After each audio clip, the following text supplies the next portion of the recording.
How do you leverage AI and other cutting-edge technology in your business if you are not technical? The problem with what most people I work with they have is they are experts in business, in marketing, in sales, in branding, but they don't know how to leverage AI in their business. They know business-wise, but how can you translate that into something that technical people will understand and execute? That's a topic that most people struggle with. And today I'm going to be talking about hands-on tips on how you can start doing it today. So if this topic is relevant to you, I want you to watch it by the end of this video because you will get massive insights. Let's get straight to it.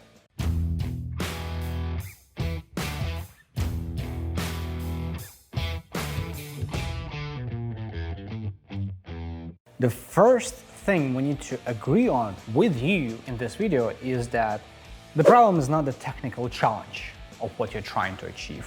It might look like that to you because you're not technical, and that's totally normal. But in reality, when you look at the problems we have, is that you just don't know how to communicate that in a way to someone who can solve a technical problem that makes sense to them, that will still preserve what you're trying to achieve. If you work with developers before, with someone technical, you might notice that when you're trying to explain your ideas, one of two scenarios happen. Either people don't get it at all, or they start going into technical jargon, which makes little to no sense to you, and this is where confusion comes into play and you don't really know how to move forward from here. If that's your experience, I just want you to know that first of all, this is absolutely widespread.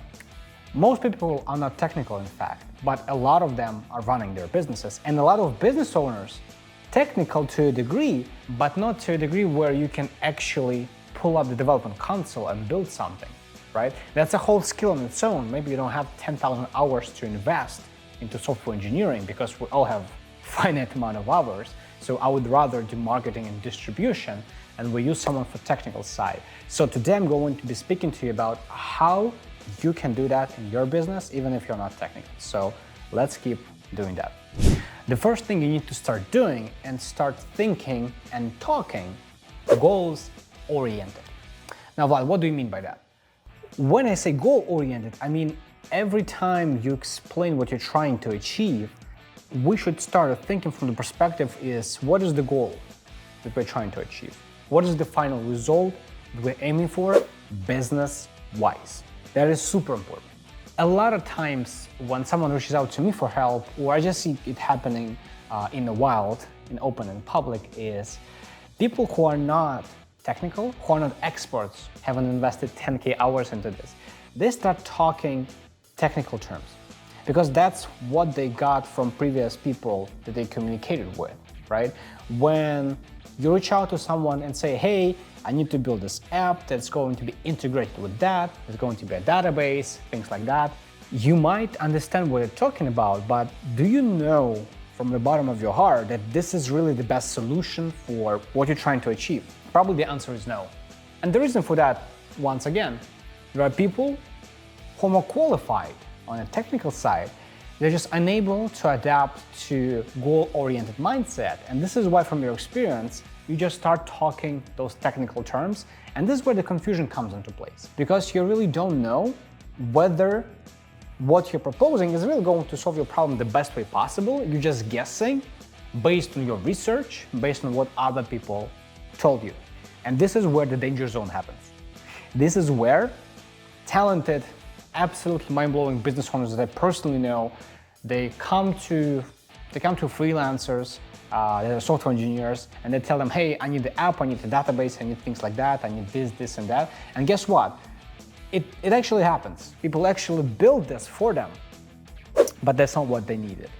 And by the end of the project, they realize, oh, that's not necessarily doing what I was thinking it will do. Well, maybe it's a bad engineer, or maybe it just doesn't work, just my idea is bad, and they just abandon it.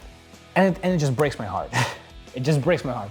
The fundamental thing you should be doing as a responsible business owner is always thinking goal-oriented and let people to figure out the rest. I might get some heat from what I'm going to say next.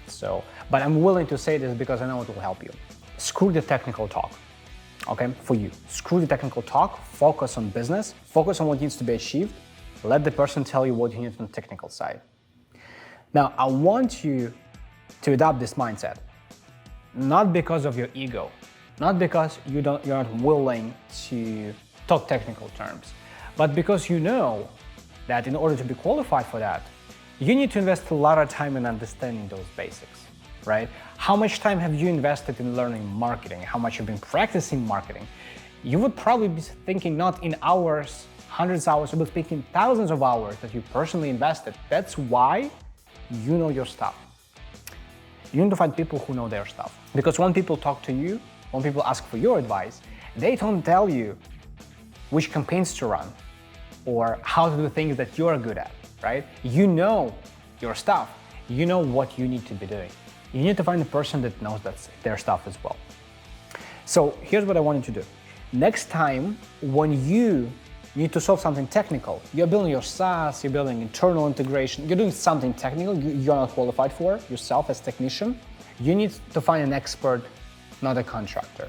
Now, what's the difference between expert and contractor? The contractor is the one who does the job. You tell them you need to do ABC, they do ABC ideally. They do what they promise, ideally. Expert is the one who tells you what you should be doing. Let me give you an example of a doctor. Let's say a surgeon. Let's say you come to a surgeon, right? And there'll be two types of surgeons. Experts will be the ones who are telling you what kind of surgery you need to do. They look at your case. Is it pain when I press this? Is it aching when I do that? Things like that, right? And then say, based on that, here's what I suggest we do. We do some things here, we don't really need to cut you, we need to do those things, right? Great. Contractors will be like, okay, where would you like me to cut you? And you'll be like, well, I guess here, where it aches, where the pain is. Like, yeah, roger that, and they do that. Do you think there will be more fatal cases if this was possible, if the surgeons were doing that? Now, you're basically doing the same in the world of business, especially in technology, if you are telling the technical person what to do, if you're not super highly technical yourself. So the next time you're wanting to hire a contractor without fully deeply understanding, consulting with an expert, without knowing all the details, you're essentially telling the surgeon where to cut. Now, you might get lucky. It might not be long consequences, or you might just guess where it needs to be cut. I just don't want you to take those chances, okay? So the next time, adopt the mindset. I am looking for an expert. I'm looking for someone to tell me what we need to do on this, not me tell them what to do, right? In your zone of genius, let's say in marketing, let's say in sales, it's fine. Maybe in your industry, let's say you're in real estate, in healthcare, you'd sell in insurance or in commerce. If you know your industry, you should be telling what to do because you know what works. When it's the area where you need help, where you need guidance, you need to find someone you can trust. The last piece of advice I want to give you today is to look for expertise in a specific area, not for the track record of how many years the person has been into this particular business. I'll give you an example. Let's say you find someone who's semi-understanding what you're trying to achieve, and they have 20 years of working in tech, in IT, and you have someone who gets your idea from the get-go and knows exactly how to do it, but let's say they maybe this first year in, maybe 2, 3, 5 years, they're less experienced, right? The general principle for us is the more a person is experienced, the more value they can provide and the more confident they are, right? That's not always the case with technology. For one simple reason, technology changes. If you think about marketing, tactics change, right? 20 years ago, it was physical mail. It was coupons, printed. Right now, it's TikTok ads. Right now, it's Shopify. It's different technology, right? But the principle is the same. You apply exactly the same things, and they will work. The psychology of it, the persuasion in copy, it works. With technology, it's not always the case because technology changes, especially when AI rolls out right now in 2023. If you ask me what's the hottest take on AI right now, in a week, I'll be telling you a different story. The reason for that is it's rapidly changing. What was true yesterday might not be the case tomorrow when it comes to which technology to use, how to approach this, which tools are available.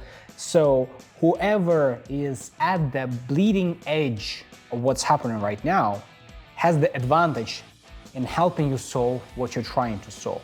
If it's someone who has 30 years of experience, awesome.